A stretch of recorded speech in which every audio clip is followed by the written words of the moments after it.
If you had known me, you should have known my Father also, and from henceforth you know him and have seen him. Why? Because the Father dwelt in him bodily. So, mga kapatid, ito, sabi ni Brother Branham, no, dito sa intro niya, sabi niya, kaya daw pala ito kinote ni Jesus because yung journey of life niya patapos na.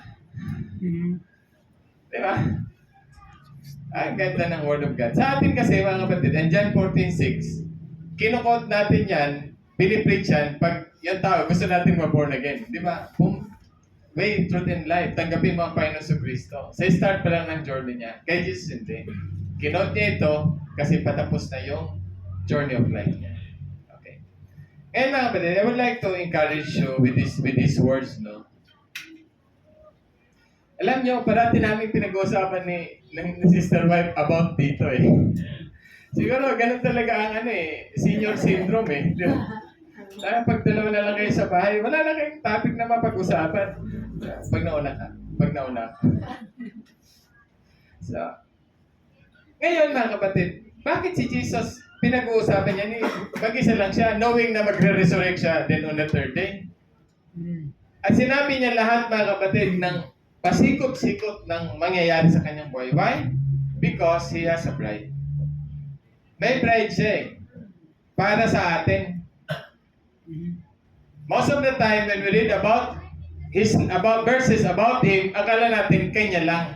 No. Ang Biblia mga kapatid, from Genesis to Revelation, kada verse, hanapin mo ang Diyos, hanapin mo si Jesus, hanapin mo ang sarili mo. Pag hindi mo mahanap, basahin mo uli hanggang makita mo ang sarili mo na nakasulat sa Scripture. Just like, brothers and sisters, just like all is Scripture about Christ, if it is about Jesus, that is also about me. Parating ganun siya. Kasi ulo ko siya eh. Di ba? Alam nga naman mga kapatid, may sakit yung katawan mo, pero walang pakialam ang ulo mo, di ba? Hindi. Sakit ng maliit, damay ang buong katawan. Because you belong to one body and you belong to one life. Okay. I would like to read this. His life, I'm sorry, kulang ng. His life is not ended in death. Now, you believe in God, believe also in me. As you believe in God, believe in me because I am the Son of God. And God, in other words, I and my Father are one. Why? My Father is dwelling in me. What you see me do supposed to be. I'm doing, it's not me. It's my Father that dwelleth in me, He doeth the work. So that's key to knowing Jesus and knowing God is indwelling now. God was in Christ reconciling the world to Himself. Now He said, when you see my life ending, it's ending for a purpose. Diba? Last Friday, ang topic natin sa Q&A. Sabi doon, lahat ng may layunin, magre-resurrect. Diba? Kahit sa botany life, plant life, animal life, mga kapatid. Kahit yung alaga ni Brother Branham na kabayo at aso, nasa kabilang buhay. Hindi lahat ng aso ay pumunta doon, mga kapatid. Pero lahat ng deer kay Brother Branham, nakita niya doon sa kabilang buhay. Pati yung upuan niya na walang buhay, nasa kabilang buhay. Okay, so, kaya sa preaching expression, sinabi ni Brother Branham, so if you are doing God's purpose, then you will resurrect. Amen. Kasi mga kapatid, ang buhay natin dito sa lupa, shadow lang ito. The real life ay nasa kabila. Reflection lang ito eh. Hindi ito ang totoong buhay. Anino lang ito eh. Mga kapatid. And if sometimes you are groaning, there is a deep, mga kapatid, nag-desire tayo for a better life, for a better health. Sabi niya, it is because there is a perfect body waiting for you. Yan lang yan mga kapatid. Okay, tingnan nyo. Tingnan nyo yung mga, sabihin na natin, no? Wala naman tayong i-mention na name. But there are people na alam mo naman na hindi talaga sila, of course, only God knows kung elected sila o hindi. But by manifestations, alam mo na talagang they're just human class. Pag sinabi natin human class, talagang tao lang na lumabas kasi by law of reproduction, di ba? Tingnan mo, kung mayaman sila at milyonaryo sila and they have all access mga kapatid sa medical care, di ba, lahat ng bagay, gusto nila mabuhay ng perfectly. Meron nga isa sa, di ba, na milyonaryo, nagbenta ng tech company niya. Sabi niya, hindi, mabubuhay ako ng 100 years, di ba? Mga kapatid, sana wala kang encounter mga kapatid sa kalye kung nakakulong ka lang. Actually, tama din naman yun. Pero, you can never violate the scripture. Diba? Kainin mo lahat ng... Bakit? Ang paraan lang ba ang tao mamatay ay sakit? Diba? Pangungot. Aksidente. Oh. O kaya, maling administration. Ilan sa near-death experience, ha? Yung, you look at the video, mga near-death experience, naglagay lang ng ink para lang sa kanilang angiogram o sa mga yung tinintahan yung dugo para makita. Nagkamali lang mga kapatid, bumaba lang yung ulo sa katawan, pumunta yung ink sa ulo. Patay, umalis yung kaluluwa niya. Nasa lamesa siya. Oh. Tapos yun nga, pinag-pray, bumalik siya doon. Oh, sino magsabi, Sister Ned, na mga maling procedure lang? Nagtaka, bakit ang sakit lang ay appendicitis? Simple operation, namatay sa lamesa. Sister Daisy, totoo ba yan? Pero, minsan, hindi ka na magreklamo, di ba, Sister? Kasi, wala eh. Things happen eh, di ba?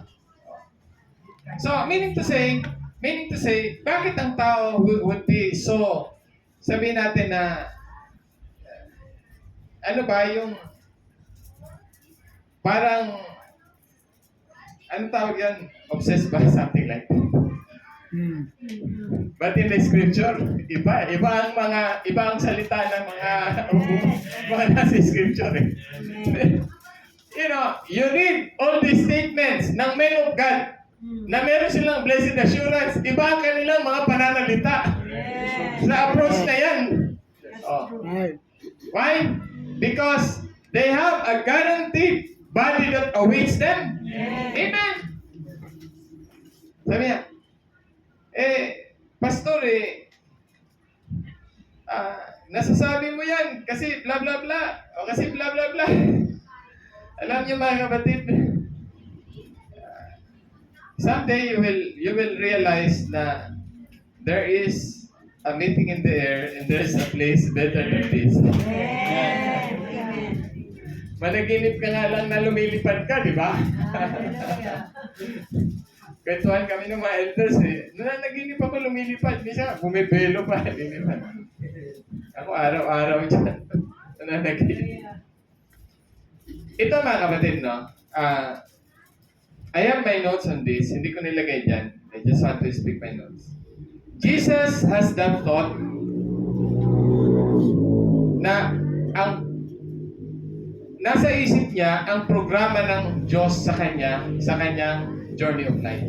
Alam niya, hanggang 33 lang siya.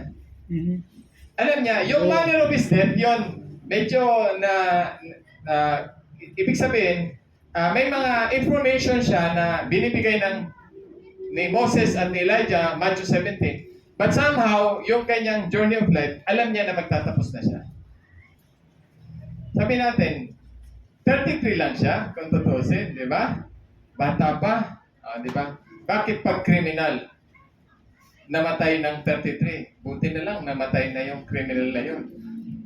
Pag may kaya, pogi, ay sayang, ang aga namatay. Discrimination eh. O bakit si Jesus? Siya ang ating bayani sa lahat ng aspeto mga kapatid. And he sacrificed sa lahat. He deserved to live mga kapatid. Dapat nga, buhay pa siya hanggang ngayon. He has power to sa buhay niya, ibigay niya o hindi eh. Oh. Pero mga kapatid, resolved na siya. Resolved na siya at 33. Oh. Okay, Jesus has the thought sa program in his lifetime on earth. I do believe that he was reflecting, basing sa scripture, He was the Word made flesh. Lahat po ng scripture about Him, nakasulat. Isaiah 53. Memorize ni Jesus yan. Siya yan eh. Oh. But sometimes the bride is not like that. Tayo hindi. We only have in our mind good things. Saan ako magturo? Ano ang aking ihanda sa birthday ko? Sa aking 18, saan kaya ang venue ng aming dibo? Di ba? O, ikakasal ako, ano kaya ang mga programa? Sino kaya mga kunin kong ninong at ninang? Anong karera ang aking kukunin? Ang anak ko, mga kapatid, lahat ng programa na isulat mo na. Pinag-pray mo na. Sandali, bakit hindi kasama yung pag-alis mo dito sa lupa? Jesus, His birth is in the Bible. And even His death is in the Bible. Punta niya sa lahat mga kapatid nandun. Yan ang tinatawag na bias planning. Para bang mga kapatid, no? Para bang tayo ay yung bang namimili lang ng gusto natin. Mga kapatid, brothers and sisters, hindi ko to ipinipreach, no? Dahil sa nag-testify si Sister Rosel na yung binalaan siya ng note. Hindi nga siya kinabahan eh. Diba? Sister Rina, you know that, diba? Ikaw din. Kasi cancer survivor si Sister Rina din. At yung mga iba sa atin, no, na almost, Brother Eric. Pero, Pastor, kanino mo pa pinipreach yan? Sa iyo, sa akin din.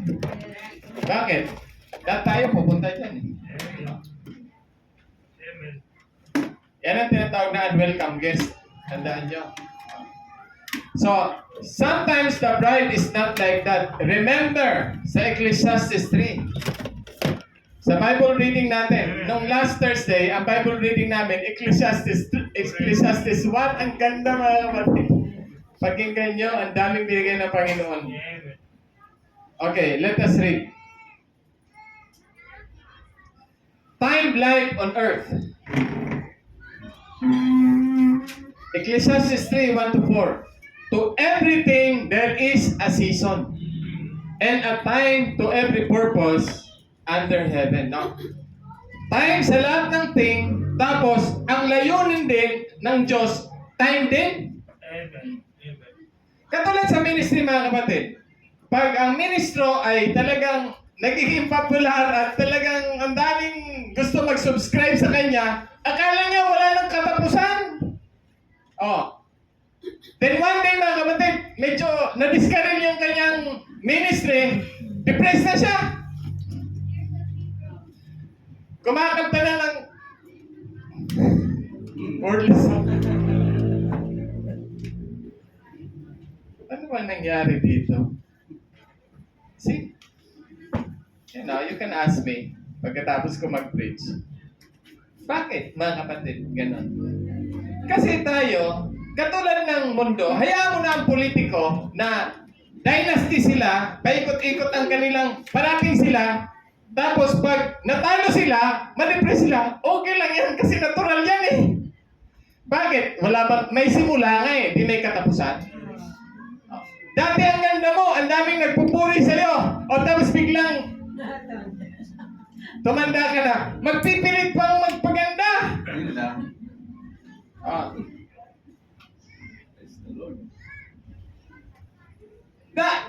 There's a time for everything. You are a mother. Every cell in the body, mga kapatid, tandaan nyo ang cell natin, meron siyang isang part, telomeres yan. Yung telomeres, yun po yung pinagdudugtungan ng cell. Yun ang determination kung ikaw ay haba pa ang buhay mo o hindi. Habang umiigsi yung telomeres, mga kapatid, kasi parang doon, pag mamamatay na yung isang cell, doon siya, yun ang pupuntahan niya para mag-expand ulit siya.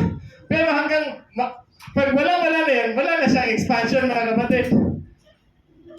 Mga kapatid, you can never deny that. That's humanity. Kahit anong karga mong stem cell, kahit anong pahit mo, mga kapatid, Because time. Amen. Even metals, they are time. Lahat mga kapatid, time yan.